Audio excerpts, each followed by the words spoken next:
एक पेशेंट जब डॉक्टर के पास जाता है उसका मकसद होता है ठीक होना। 11:15 से 11:30।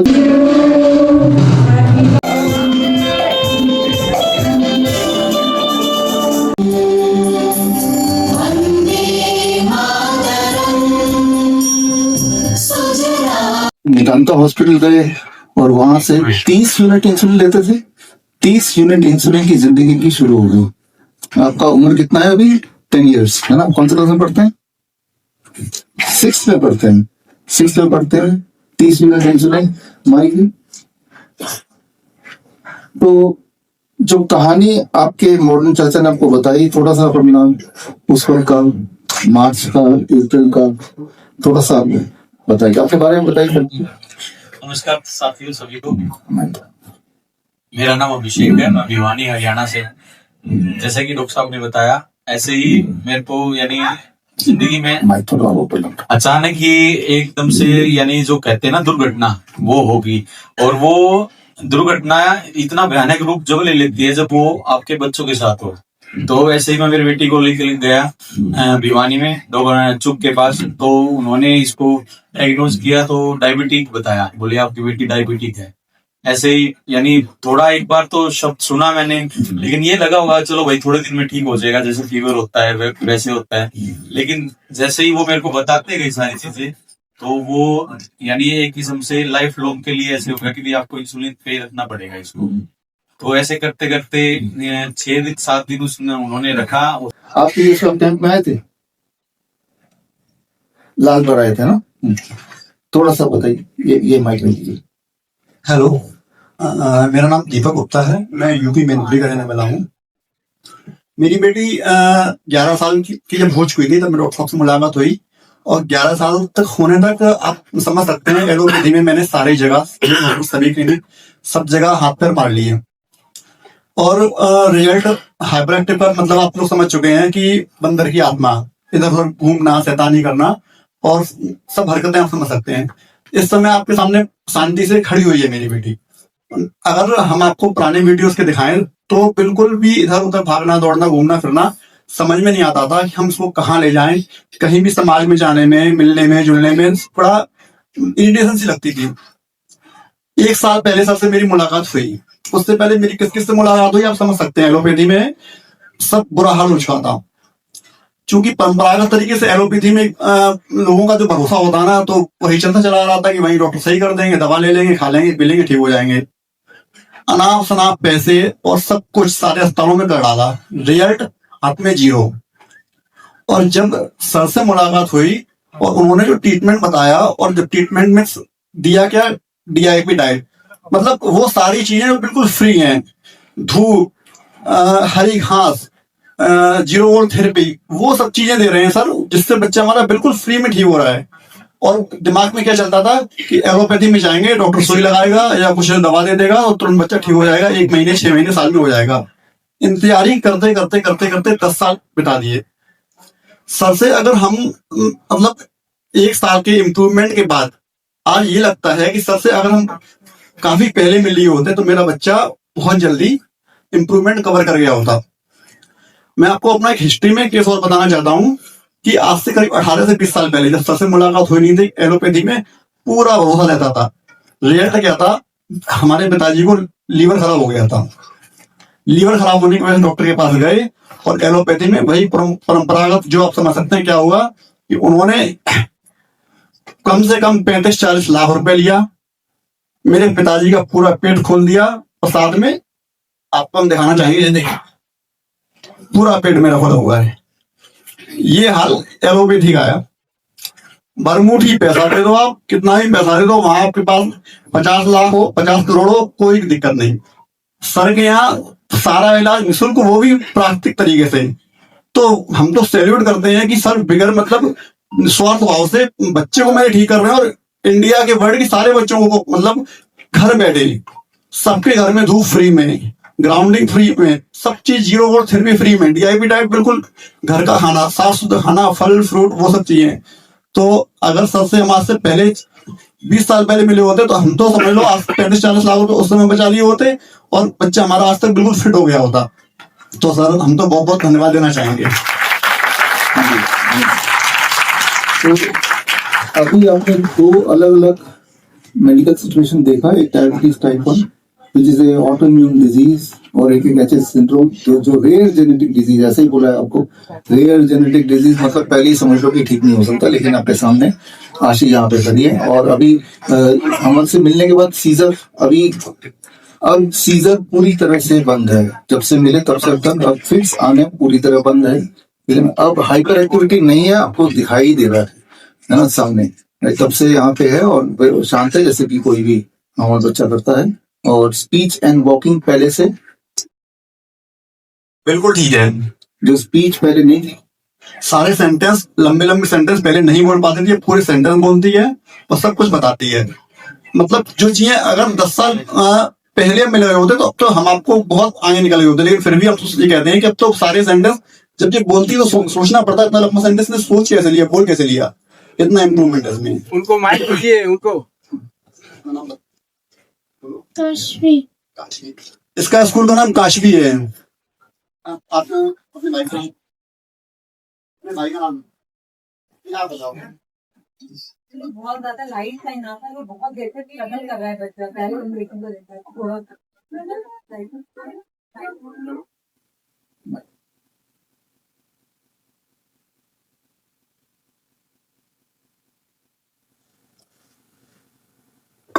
हेलो हेलो, आपके भाई का क्या नाम है? अध्ययन। पहले मैं क्वेश्चन पूछता था, क्वेश्चन का जवाब नहीं देती थी। आप कहाँ रहती हो? मैनपुरी में। मैनपुरी में। वाह वाह। आपके पापा का नाम क्या है? दीपक। अच्छा, और ये कौन है? आपने कोई आंटी हो ये पीछे खड़ी है? ये साल बाद मुलाकात हो रही है और नमिता सबको जानते हैं। तो ये क्वेश्चंस का जवाब नहीं देती थी कोई, सब मतलब हमको ये लगता था कि ना कुछ समझती है ना बोलती है, सब रिप्लाई दे रही है। और लास्ट वीडियो का अगर आप देखेंगे तो कुछ भी जवाब नहीं देती थी। उससे ज्यादा इम्प्रूवमेंट हमें क्या चाहिए? Thank you. ठीक है, थैंक यू।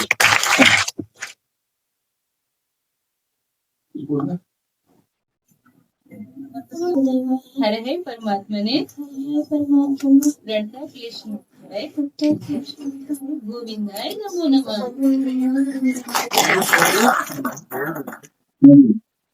हम जितना मतलब कुछ कह नहीं सकते, हम वर्ड नहीं हमारे पास सबके लिए, बहुत ज्यादा। मेरी बेटी इतनी अच्छी हो गई है कि हम कल्पना नहीं कर सकते, बहुत ज्यादा अच्छी हो गई है। आप ये समझिए कि बच्चा ठीक है, दोनों के दोनों बच्चे आपके सामने हैं, अपना काम छोड़ के यहाँ पे क्यों है? ये तो ठीक हो चुके हैं। एक ही मकसद है कि इस तरह के और भी बच्चे जो लोग लाइव देख रहे हैं तो वो भी ठीक हो सकते हैं। इस स्पोक को देने लगाने का मकसद से दोनों पे यहाँ पे है, बड़ी बात है। और इसके लिए ये सिर्फ पेरेंट्स के लिए सिखा रहा है कि आप लोग उन पर फेस करें। अगर वो ठीक हो सकती है तो सारे बच्चे ठीक हो सकते हैं। ये बहुत ही रेयर जेनेटिक डिसऑर्डर है।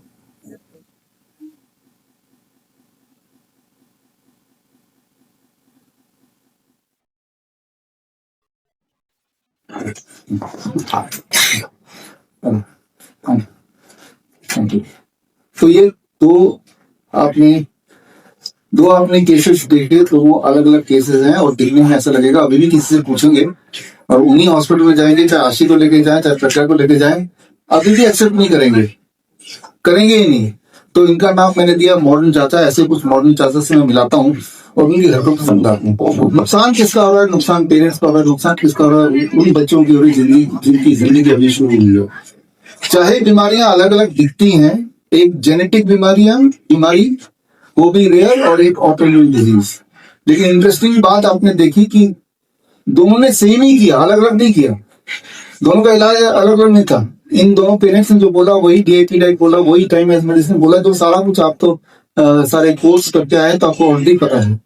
तो अलग अलग बीमारी की ये कोई जरूरी नहीं कि अलग अलग इलाज सेम ही हो सकता है और वो मुफ्त में हो सकता है और वो घर बैठे ही हो सकता है।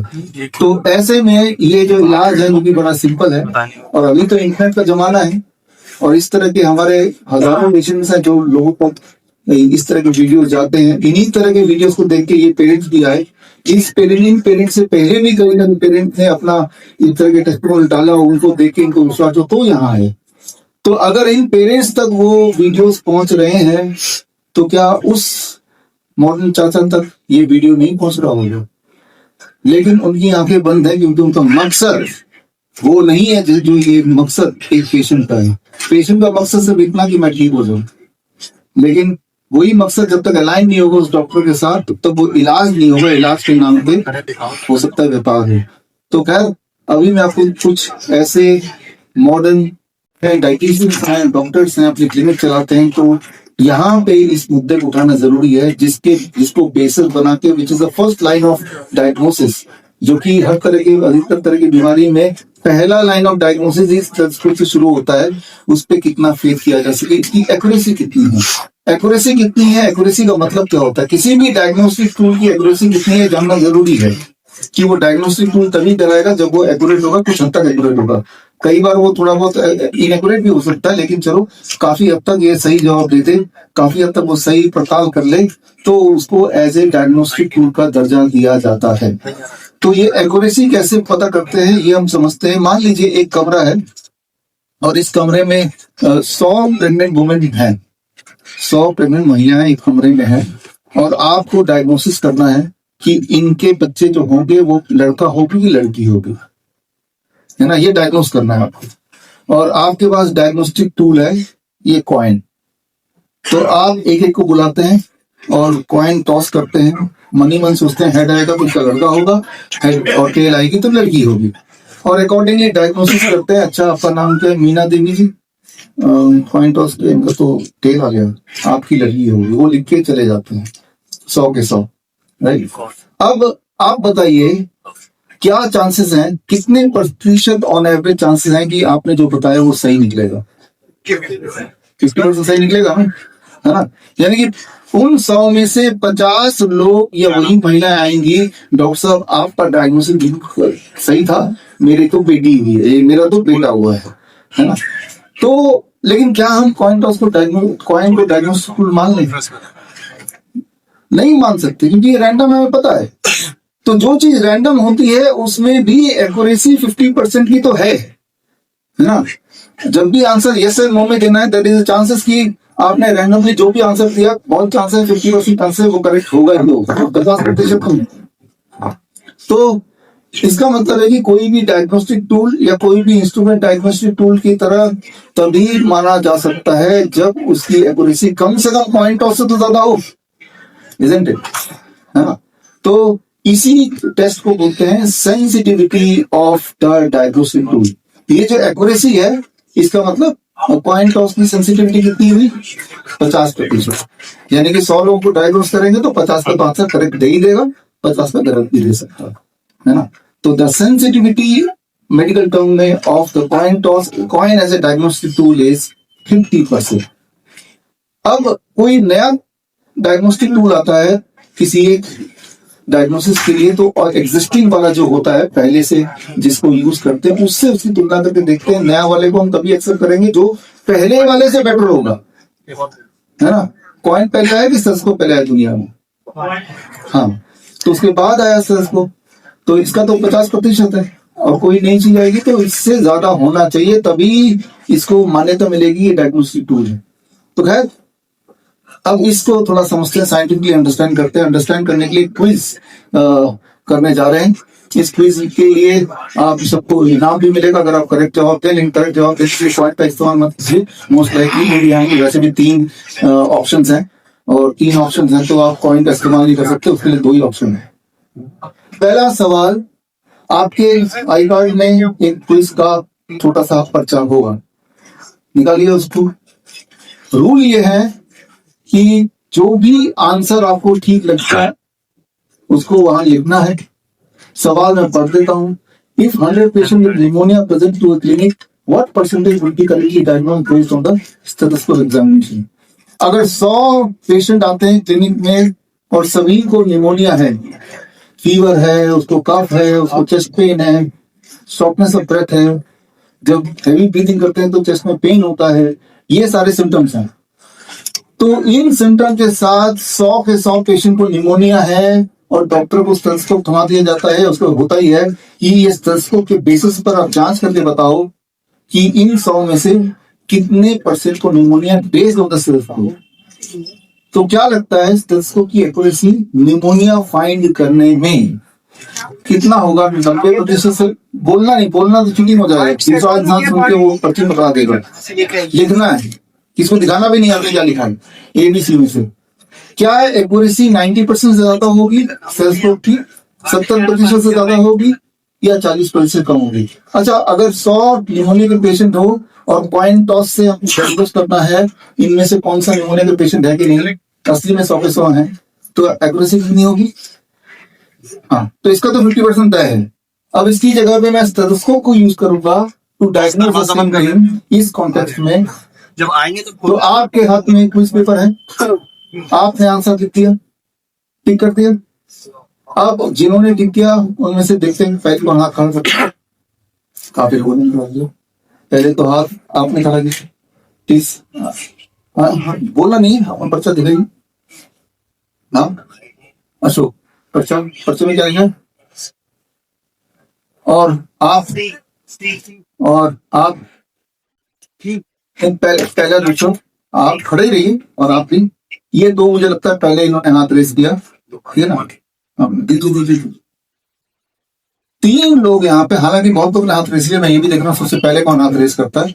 तो तीनों का आंसर या बाकी लोग भी सी बोल रहे हैं। क्या लगता है कि सी मतलब स्टेथोस्कोप से भी कम एक्यूरेसी है? मतलब 2 डॉक्टर खड़े हैं, एक के पास स्टेथोस्कोप है, एक के पास कॉइन है, और दोनों अपने अपने तरीके से डायग्नोस कर रहे हैं। आप ये बोलना चाह रहे हैं कि जिसने स्टेथोस्कोप से डायग्नोस किया उसका 40% है, इसका तो स्टैंडर्ड 50 रहेगा, ये बोलना चाह रहे हैं? यही करेक्ट जवाब है। लेकिन हमने जिनको चुना, जिन्होंने सबसे पहले हाथ रेस किया, इनको इनाम दिया जाए। तो ये जो निमोनिया की हम बात कर रहे हैं, ये एविडेंस के साथ मैं दिखाता जा रहा हूँ। ये 2020 का स्टडी है और ये स्टडी से ये पता चलता है कि ऑस्कल्टेशन फॉर लंग्स, उसका जो एक्यूरेसी है 40% से भी कम है। तो आपका आंसर सी हो गया यहाँ पे, ठीक है ना? तो हम निमोनिया की बात कर रहे हैं, खांसी जुकाम बुखार की तो बात कर रहे हैं। जिसे हम आज खांसी जुकाम बुखार बोलते हैं, उसे आज से करीब 200 साल पहले, मैं बात कर रहा हूँ 1799 की, यूएसए के फर्स्ट प्रेसिडेंट जॉर्ज वॉशिंगटन, उनको भी ऐसे खांसी जुकाम हो गया। रात के 3 बजे उन्होंने अपने डॉक्टर्स को, 3 डॉक्टरों के पर्सनल डॉक्टर को बोला, डॉक्टरों को अभी इलाज करते थे। उस समय के मॉडर्न चाचा अभी इलाज करते हैं, अभी ठीक करते हैं, president of USA, first president. और इलाज के लिए उन्होंने बहुत मेहनत की। जॉर्ज वॉशिंगटन 14 दिसंबर 1799 सुबह के 3 बजे से इलाज शुरू हुआ और चलता रहा इलाज उसी दिन रात के 10 बजे तक। और इलाज के नाम पे उनके बॉडी में उस वक्त के जो मौजूद चाचा थे वो यही करते थे कि इनको खांसी जुकाम है, इनका खून गंदा हो गया, इनकी बॉडी से खून निकाल दिया जाए। आधा लीटर खून निकाला, वो ठीक नहीं हुए। 1 लीटर खून निकाला, फिर भी ठीक नहीं हुए। ऐसा करते हैं, आधा लीटर और निकाल देते हैं, वो भी निकाल दिया। प्रेसिडेंट ऑफ यूएसए, फिर भी ठीक नहीं हुए। हालत और बिगड़ गया, हालत और बिगड़ गई। ऐसा करो, पूरा 1 लीटर और ही निकाल दो। करते करते रात के 10 बजे तक 2.5 लीटर खून उनके बॉडी से निकाल दिया गया। और रात के 10 बजे 14 दिसंबर 1799 the first president of USA George Washington died, उनकी मौत हुई। और मौत के बाद इन्हीं तीनों डॉक्टरों ने एक प्रेस विज्ञप्ति जारी की कि प्रेसिडेंट को बचाने की हमने भरपूर कोशिश की, और कोशिश करते हुए हमने यहाँ तक कि 2.5 लीटर खून निकालते, हम तो और निकालने वाले थे, मुझसे पहले वो चल बसे। हाँ, ये ढूंढिए, ये जर्नल में है, मन से नहीं बता रहा हूँ। लेकिन आपको ये मजाकिया इसलिए लग रहा है बिकॉज आपको पता है कि भाई खून निकालने की वजह से डेथ हुई, ना कि उस खांसी जुकाम की वजह से डेथ हुई। लेकिन मैं ये बोलना चाह रहा हूँ कि शुगर मनाइए, आप आज से 200 साल पहले हम पैदा नहीं हुए, आप पैदा नहीं हुए। सोच के देखिए, आज से 200 साल पहले पैदा होते, यूएसए में पैदा होते, आपको खांसी होती तो क्या होता? वो तो बहुत लोग खुशकिस्मत होंगे कि खून थोड़ा बहुत निकालने के बाद वो पेशेंट बाई चांस वैसे ही ठीक हो जाता, तो बोलते कि चलो वो बच गया हमें। लेकिन जिस प्रकार इस उदाहरण में मैंने आपको ये समझाया कि डेथ हो गई, तो जवाब क्या आया कि खून निकालने के बावजूद, जबकि जवाब ये होना चाहिए खून निकालने के कारण डेथ हुई, है ना? तो जो इलाज है वो अपने आप में ही बीमार कर रहा है इंसान को। इस बात को समझना पड़ेगा। इस बात को समझने के लिए सिर्फ एक ही फैक्टर है, वो है कि एविडेंस। लेकिन शुक्र ये मनाइए कि वो जो प्रैक्टिस था जो आज से 200 साल पहले, इसे बोलते हैं ब्लड लेटिंग, उस वक्त का यही मेन स्ट्रीम मेडिसिन था, वो अब एबॉलिश कर दिया गया, वो खत्म हो चुका है। तो लेकिन जो अभी चल रहा है, तो क्या ये भी तो उस तरह का नहीं है कुछ इलाज कि इलाज के नाम पे, जैसे अभी देखा उनको, उस आशी बच्चे को 10 साल हो गए, क्या 10 साल लग सकते हैं किसको ठीक होने में? लेकिन वो तो पहले ही बता दिए ठीक नहीं होगी, और वो पेरेंट्स वही देखते हैं। जबकि आप सबको पता है, because most of you are my student and my intelligent, कि बड़े दिखने वाले प्रॉब्लम का आसान सोल्यूशन हो सकता है। इनफैक्ट सोल्यूशन आसान ही होता है, हमें बस पेशेंट को नेचर के जितने करीब हम पहुंचा दें वो ठीक होने लगता है ना। अच्छा, क्विज से आगे बढ़ते हैं थोड़ा। फर्स्ट हाथ रेस कौन कर रहा है यहाँ पे इस क्वेश्चन को? बताइएगा नहीं आंसर। दूसरा किसने रेस किया? आपने। तीसरा 2 लोग तो हो गए, और पीछे you can stand so that, हाँ आप ही आप और एक आप भी हैं। अपना आंसर हमारे नियरेस्ट वॉलंटियर को दे दीजिए। आंसर ले लो, आंसर लिख के दे दीजिए, आंसर लिख के दे दीजिए। पर्ची है आपके पास? अब आपने दे दिया, जिन्होंने दे दिया वो पार्टिसिपेट ही नहीं कर सकते ना, जिन्होंने नहीं दिया वो ही खड़े होंगे, ठीक है ना। एक ही बात दे सकते हैं कि एक ही पर्ची है। पर्ची जिनके पास है, आप प्रेम जी है ना, पर्ची दीजिए आंसर लिख के। और पर्ची जिनके पास है आप भी दीजिए पर्ची लिख के। और पीछे से कोई एक ही पर्ची भी व्हाइट में, हाँ आप पर्ची लिख के दे दीजिए हमारे वॉलंटियर को। वहां वॉलंटियर कोई है उस समय, दे दीजिए। सर पर्ची ही मिला, सबको एक ही मिला है, सब एक ही पार्टिसिपेट कर सकते हैं। दे दिया डॉक्टर मंजूर, उनका आंसर क्या है? हाँ बी। आप ये बोलना चाह रहे हैं कि 100% बॉल ऑब्स्ट्रक्शन, लगातार कॉन्फ्रेंसेस करते रहते हैं, मीडिया बाइट्स देते हैं, और इसके अलावा आपने कई सारी किताब भी लिखा है जिसमें आप लोगों को अवेयर करते हैं। और ड्यूरिंग कोविड टाइम भी आपने कई सारे ऐसे चीज़ों को बताया था जो कि पेशेंट्स के लिए काफ़ी फायदेमंद होगा। लेकिन जो कोविड के इंजेक्शन थे उसके कई सारे साइड इफेक्ट्स भी दिखे थे, तो उससे लोगों को काफी नुकसान भी हुआ। तो इस मामले को लेकर आप कोर्ट क्यों नहीं जाते हैं, ताकि उस जो सरकार एडवाइजरी जारी करती है उसके माध्यम से वो टीकाकरण ना करें और जो लॉसेज हो रहे हैं वो चीजें ना हो? नहीं, कोर्ट जाते हैं हम, कोर्ट गए हैं हम, जा रहे हैं हम। आपको उदाहरण दे देते हैं। एक केस हमारा चल रहा है, हमारी एक टीम है छत्तीसगढ़ की, और जितेंद्र बंजारा माइक्रोबायोलॉजिस्ट हैं, वो लीड कर रहे हैं, और छत्तीसगढ़ हाई कोर्ट में केस चल रहा है। और वहां पे छत्तीसगढ़ हाई कोर्ट में ICMR, government of India, health ministry को पार्टी बना के जो केस का स्टेटस ये कि हाई कोर्ट ने बोला कि सबूत तो लाओ, ये आपसे सबूत मांग रहे हैं कि भाई वायरस होता है, पहली बात तो इसी का सबूत लाओ। ICMR अभी तक कोई सबूत नहीं पेश किया कर पाई। कोविड वायरस छोड़ी, कोई वायरस होता है इसका सबूत लाओ।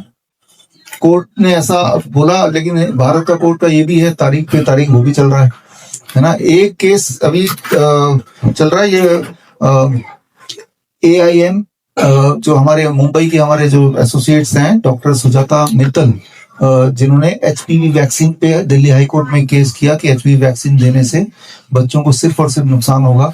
तो एक ये चल रहा है। तीसरा आपको मैं दिखाता हूँ, टाइम्स ऑफ इंडिया का वो लगा दो।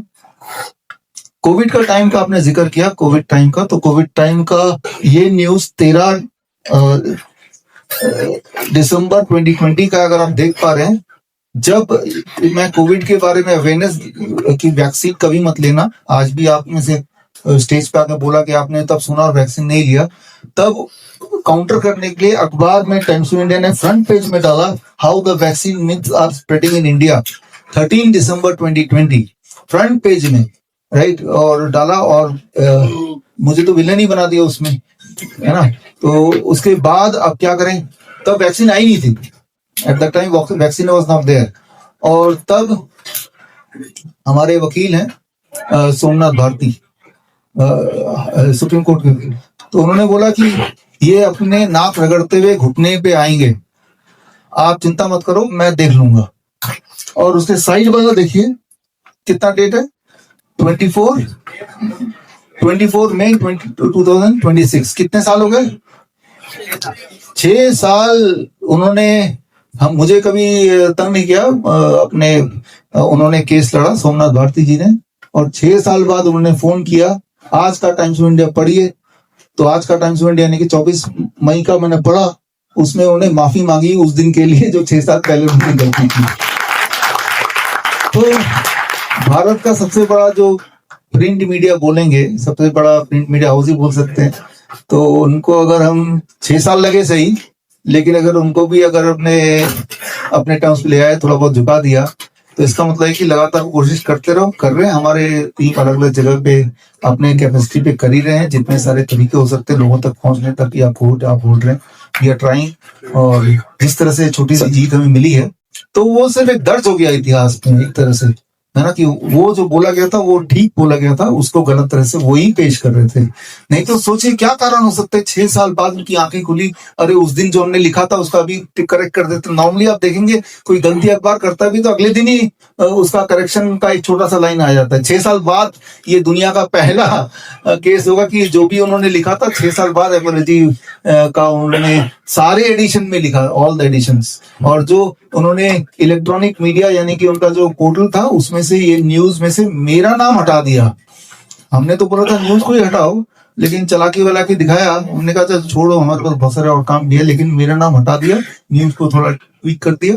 तो आपके सवाल का जवाब कि वी आर ट्राइंग, कि जितने सारे दरवाजे हो सकते हैं हर जगह जाएंगे, क्योंकि सबूत हमारे साथ है। सर फैक्ट तो बहुत है। सर मैं सुमित भोजली, दिल्ली का प्रतिदिन न्यूज चैनल से है। सर सबसे पहले तो हमारी मीडिया की ओर से और सबकी ओर से आपको जन्मदिन की हार्दिक शुभकामनाएं। मैं चाहूंगा सब तालियों से सर का स्वागत करें। और सर एक अहम क्वेश्चन है हमारा, जो पेरेंट्स में भी रहता है, कि डॉग्स बाइट्स का, क्योंकि आज के समय में जो कुत्ते काटते हैं वो बहुत बड़ी प्रॉब्लम है। हमने आपको सुना भी है और आपकी बुक्स में भी हमने पढ़ा है कि जब कुत्ते काटे तो उसकी वैक्सीन नहीं लगनी चाहिए।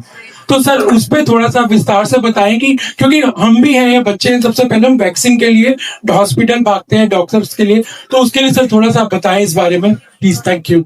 मान लो आप यहाँ से निकल के बाहर गए और मैंने देखा था एक बाहर काला पागल कुत्ता भी है, मान लो आपको काट ही ले अभी, और है भी पागल कुत्ता है, लाल टपकेगा वो उसके, और सारे बाकी कुत्ते डरेंगे उससे, तो उसकी निशानी होती है।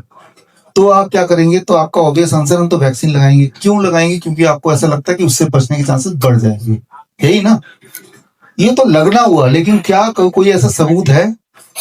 सबूत है, लेकिन उसके विपरीत है कि मरने के चांसेस बढ़ जाएंगे। और वो सारे सबूत इस वक्त आप सबके हाथ में है। जो किताब आपको मिली है मेडिकल सुपरस्टिशन, उसका आप सेकंड सेक्शन देखिए, सारे जो सबूत है उसमें दिए हुए हैं, जो कि कोई इग्नोर नहीं कर सकता। वो सबूत है कि मान लो ये और मैं हूं, दोनों को एक ही कुत्ते ने काटा, पागल कुत्ते ने, और ये चले गए वैक्सीन लगाना जैसे आप जाना चाहते हैं, और मैं नहीं लगाने गया या जा नहीं पाया या कोई ना कोई कारण से, तो ये देखा गया जबकि ऐसी परिस्थिति में तो जिन्होंने लगाया उनकी मृत्यु हो गई और जिन्होंने नहीं लगाया वो फिर भी बच गए। और ऐसा सबूत सारे उस किताब में जो आपके हाथ में है, और ये रिसेंटली होता रहता है, आपको ध्यान नहीं आता, मैं ध्यान दिला दूं। डॉग बाइट का न्यूज दिखाओ। तो ये देखिए, ये 2 महीने पहले की खबर है। 7 साल की